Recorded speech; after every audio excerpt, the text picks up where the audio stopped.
A lot of people get that confused, and I just want to set that out there. Blockchain is the technology that Bitcoin is founded on, that Ethereum is founded on. The digitalization of securities. So let's unpack this a little bit. You said they go really well together with syndications, and it provides the partners, liquidity and whatnot. So why don't we like unpack that a little bit, and let's talk about some of the advantages to blockchain and syndication, partnerships and that type of thing. First thing I want to set up is the premise that blockchain is not cryptocurrency. Okay. Sure. A lot of people get that confused, and I just want to set that out there. Blockchain is the technology that Bitcoin is founded on, that Ethereum is founded on.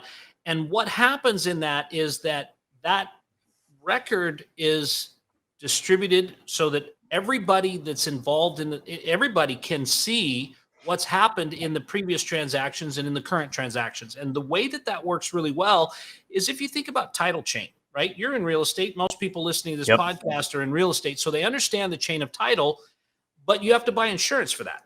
Mm-hmm. I just closed on a loan on a piece of ground that I've owned for 4 years, that I bought title insurance for 4 years ago.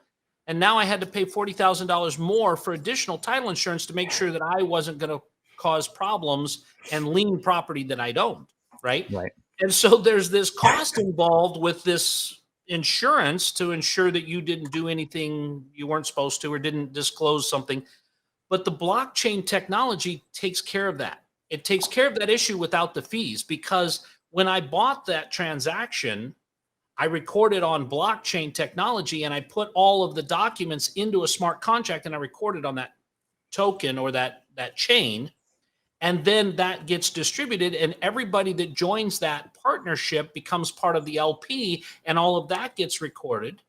Then all of the workflow gets recorded, right? There's so many things that happen. In fact, India is adopting blockchain technology because over 70% of the lawsuits that happen in India are over title, and this is the first place they're implementing it because, well, how many Mohammeds do they have, right? And so the reality is that it has so many real world applications, and then to apply it in this particular fashion puts everything above board. But then again, once you've got involved in a syndication, what do you do with your documents? What do you, are you constantly calling the sponsor and going, hey, did we see what happened? Are we getting rents done? Are things happening on the project? What's going on?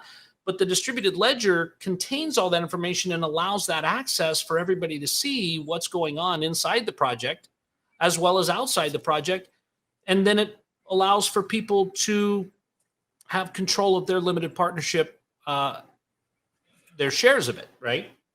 So the blockchain, you brought up a really good point, right? Bitcoin's not blockchain. This is a point that, like, if you're in crypto at any point, right, you quickly learn that the blockchain is definitely the founding technology, but it's not the crypto. The crypto just leverages the blockchain technology, which is what was really created, and it's why crypto's here to stay, because it's founded on that principle, right? So people who are, crypto's a fad or whatever, I think they missed that. So that's really great that you separated those two, because it's super a good way to look at that would be like Apple, okay? Or Microsoft is even better, right? Microsoft is trading for hundreds of dollars a share. But what does it actually make? It doesn't actually, other than the surface, right? And maybe a really terrible foray into making mobile phones that it didn't do very well at, it doesn't create anything. It doesn't have a physical, tangible asset. What it has is it has intellectual property, right? And that property is what gives it its value. Much like crypto, it has a value that comes from the intellectual property of the blockchain technology. And then you have Ethereum that does something on top of that Bitcoin doesn't do. And then you've got Cardano and Solana and all these other ones that happen because of it's building on that underlying chain, right? Yep. Okay. And then the second point that you made was that it creates full transparency between the partners. So you don't have to constantly, it cuts out so much of the middleman unnecessary work because it's just centralized in one place. It's like essentially like a Google Doc that's like all there, and you can just see it. Like it.